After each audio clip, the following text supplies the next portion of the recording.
center our mental health. So for those that need a little extra care and support, we'll throw some resources up at the end of the show.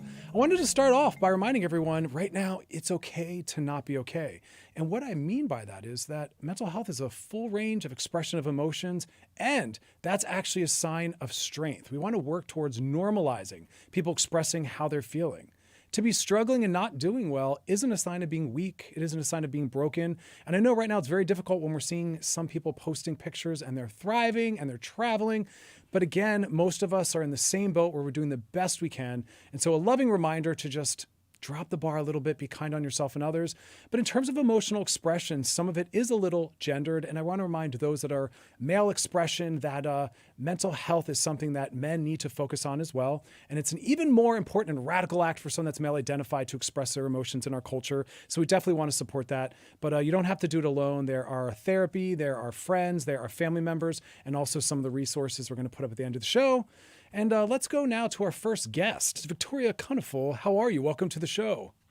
I'm great. Thank you so much for having me. Absolutely. And before we jump into anything, I just want to give you some applause. I like honoring people's achievements. Daytime Emmy nominee, well done, and winner of a Soap Hub Award. Congratulations. Thank you very much. I appreciate it. Yeah, I love seeing people succeed in whatever it is they want to do. So well done. Let's start by just talking about mental health in general. How's your mental health right now through this whole pandemic? I'm not gonna lie, I was struggling quite a bit in the beginning. I found a way to adjust to it, and I found certain things that I can do and use my time wisely to help cheer myself up, I guess. I've been trying to go to the beach when I can, exercising a lot, and just keeping in contact with those who I love and love me back. But in the beginning, it was hard. It's just a lot of uncertainty and just the stagnant reality of waking up every day to the same thing. And it almost feels like this never-ending impending doom. But I don't know, over the past month or 2 months or so, I've been doing a lot better. So I'm really happy about that turnaround. Well done. I mean, you kind of hit the big three. I'm still, doing my clinical practice, but telemedicine.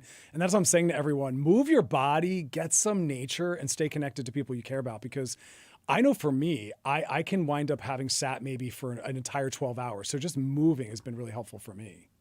Absolutely. And, obviously, Instagram and social media already has negative effects on our mental health. And with all this extra time we have at home with not much to do, I find myself, spending way more time on Instagram than I have previously. So I set a time limit on my app, and I only allow myself 45 minutes of scrolling time a day. And that has helped significantly as well. So I highly recommend that to everyone. That is beautiful, because now more than ever, I'm trying to remind people that the amount of time we're spending on our phones, that our mental health is going to be directly impacted. And you just dropped a tip that I haven't heard anyone put out there. I love that. I hear people in my practice saying, I'm watching these people and they seem to be thriving right now. They're traveling, they're redoing their homes, and it's making a lot of people just feel really bad. Yeah, through no fault of our own, we're experiencing FOMO because, the reality of the situation is that we're not supposed to be living our best lives right now. We're not supposed to be traveling and going to parties. And I see that on my social media feed, and it used to make me sad, but now I'm just like, come on, guys. Hello, think about where we are in the world. The pandemic isn't over just because you're over it. So seeing that has a negative effect on our mental health for sure. And I try not to look at it. Staying away from it is key in my life. Unfortunately, with my career, I do have to remain somewhat active on Instagram. So I try just to, stay relevant in the times and whatnot. But yeah, it's just, I don't spend a lot of time looking at content. I just put my content out there and leave it be, I love that though. You're using it, not having it use you, right? Yes. Oh my goodness. Perfect. I love that. Yeah. Use it for what you need to use it for, and then take your time off. I mean, so I'm one of those people where I'm on the other side. I have JOMO, the joy of missing out. So I'm happy to be not a part of half of what's going on. Yeah. No, that's great. I find that I'm a great hybrid of both introvert and extrovert. So most nights anyway, I prefer staying home alone and reading a book and watching a movie and just taking time to myself. The thing that I miss the most is just traveling and casual hangouts with friends. And now that Halloween season is upon us, that is my favorite time of year. And I can't do all the things that I would normally like to do, but it's a small price to pay for keeping everyone safe. Yeah, yeah, I love it said like that. It's a small price to pay. But I'm telling people we can still have Halloween. We just have to do it a little differently. Put on that costume. You might be just wandering around your home by yourself, but you participate in whatever way you can. Right? We can, dress to impress ourselves, dress Totally. to fulfill our, soul's cravings. Like for a while, I would wear like robes and pajamas every day. And I found that getting dressed to go out really did help how I felt for the rest of the day. It made me feel more motivated to find something to do and to occupy my time with. And yeah, dress for the job you want, not the job you have, is what they say. Oh So. man, well then apparently I want a job where I never leave my couch because I'm all sweatpants. So I wanted to ask you about this. So what does it feel like to have left a job that was a home for you for so long? Yeah. And let's call it out. Days of Our Lives, Sierra Brady. A lot of people familiar with that, know you from that, and you've taken a break. You've exited. I have. I actually exited about a week before the pandemic started. So it just, I haven't, I wanted to give myself time to audition and find other work, but that, obviously isn't happening right now for many people. The decision for me to leave, it wasn't spur of the moment thing. I had been thinking about it for a while, and it was really hard. It's like, I don't know. I loved having a steady job, and the people there are amazing. I created such close bonds with so many of the castmates and the crew members, but ultimately my decision stemmed from me having to do what was best for me. I'm quite an adventurous person, and I don't like staying in one spot for a long time. I found myself missing and craving other opportunities and movie roles and dreaming about doing an on-location shoot. And that's not necessarily impossible being on a contract, but it's almost impossible. So I felt like I was just missing out on fulfilling my creative hole in my heart, and I needed to give myself an opportunity to do that. So I figured that getting off contract would be the best way to allow myself to accept what I can in abundance. But then COVID had something different. Yeah, surprise twist. But listen, I'm really impressed. I mean, that's an inspiring example of an act of self-esteem where you leave something that's comfortable and familiar in service of something that's just has bigger meaning for you, and you venture off, and that's beautiful. Yeah, and it's scary and terrifying to go into the unknown, especially in a career which is as unstable as an actress. Like I have no guarantee for anything. So it was hard and it was scary, but ultimately my love for what I do kind of overpowered that. And like you said, it was a self-esteem boost because I do have faith in myself. So I'm willing to rough it out until whatever is meant to be for me happens. Beautiful. And before we let you go, let's talk quickly about music. So word on the street is that you might be dropping some tunes. Yes, well, I am. As a quarantine project, I actually took up playing the guitar, which has been a dream of mine ever since I was a child. So I finally fulfilled that part of my life. And I'm really excited. I don't know exactly how I want my sound to come across. I just know that music has been a love of mine for a very long time. And whatever will be, will be. I've been writing music, so I just need to find the right team to put it together. And yeah, the world should be expecting a little EP from Victoria. Can't wait. Victoria Konefal, thank you so much for being a part of our show. Thank you so much for having me. Have a great night. And there it is. Listen, we got to look out for ourselves. And sometimes some of those difficult choices are the most impactful and profound. It's an act of self esteem to go after what's going to give us the most meaning and joy in our lives. And COVID doesn't mean we can't still bring some of that in. So I love her also talking about playing the guitar and just moving towards other goals we have in our lives. All right, let's now go to our next guest, Dr. Milo Dodson. Welcome back to the show. How are you? Man, I am maintaining and staying healthy. How about for yourself? Pretty much the same. Same, yeah, as much as I can, amping up that self care, lots of rest. Oof, it's a rough time.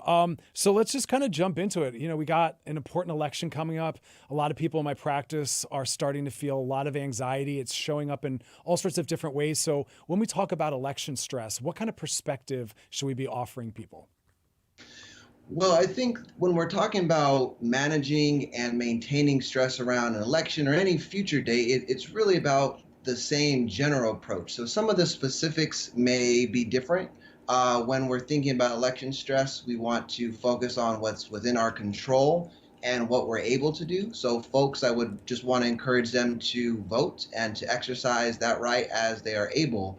And then secondly, continuing to return to reflecting on the internal healing that we always should be all doing. So even for myself as a psychologist, continuing to practice that self-love and self-compassion. And sure, we want to think about the future events. We want to plan for the future. But that first most powerful step in that preparation is an internal one filled with self-compassion to kind of decrease some of that, as I'm sure you know, Dr. Chris, we call it the apprehensive expectation. We want to decrease that and increase that self-compassion.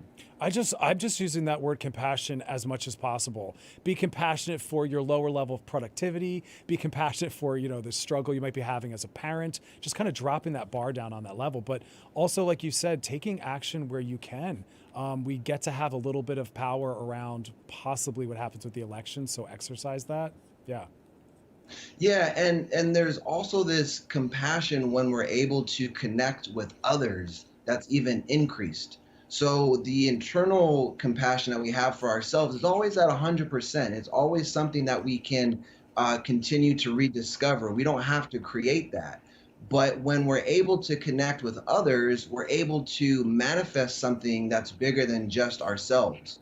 And so as we're all going through various levels of stress and different types of stress, the election being one of them, it's so essential for us to connect with others and be compassionate to ourselves by also being vulnerable, talking about the distress that we're experiencing, talking about the anxiety, talking about the depression, and like you mentioned, the low levels of productivity, like that's expected right now. If you're not, doing a whole 100% of what you're normally doing at your levels of productivity, that's okay. Because right now we're in a pandemic and we're gearing up for arguably one of the biggest elections in the history of this country. Oh, when you just said that, I could feel the anxiety spiking in my own body. But, great segue where you said, it's really important that we're staying connected and we can do so via technology and social media. But let's talk about the darker side of social media, this new phenomenon called doom scrolling. So what exactly is that? Yeah, so there's this trend that a lot of experts in the mental health arena are talking about where we're kind of, doing that mindless scroll and we're continuing to be so locked into the negativity and to any sort of pessimism out there. And I think it's important to point out where this comes from because in a sense, we're wanting to be knowledgeable or we're wanting to increase the information that we have to figure out how we can protect ourselves. But sometimes, even though knowledge is power, misinformation is not power. Misinformation is actually going to have a negative impact on our mental health. And even if it's accurate information, that can also have a negative impact because we're feeling overwhelmed. So again, going back to how we started this conversation, focusing on what is within our control. So I'm not going to tell somebody that they can't go on social media at all, but I would invite folks to consider how much time they're on social media and at what time of the day they're nourishing themselves or ingesting social media. So generally in the middle of the day, so you're not going to bed with all this angst and this doomsday scrolling, like you mentioned, and maybe not doing that the first thing in the morning. Like you can't even see straight. And then all of a sudden you're trying to wipe the boogers out your eye, thinking about what the next harmful thing that Trump is talking about. Like that's not a good combination. And I think that's really natural for most people. They wake up and the first thing they do is roll over and grab for the phone, not knowing that they're, really weakening the foundation of the beginning of their day that way. Yeah, and it's even funny, like tragically funny to think about. We're using our phones now as alarm clocks. So if we're really thinking about being compassionate to ourselves, investing in our mental health by buying like a $5 alarm clock, putting that next to the bed, putting the phone on the other end of the room, and then that way, one, we're not upsetting partners if we're sleeping with somebody, and then two, we're also being able to be intentional about the energy and the way that we're emotionally starting our day. That is so, so key. And again, that's an act of compassion. Bam, because we're trying to center our mental health. Dr. Milo Dodson, thank you so much as always. Have a beautiful, beautiful night. Thank you. You as well, brother. Be well.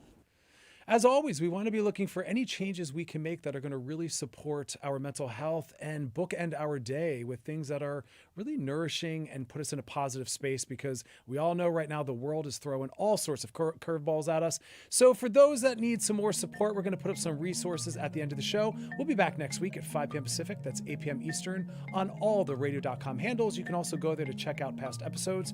As always, y'all, thanks for hanging out, and you have a beautiful, beautiful night.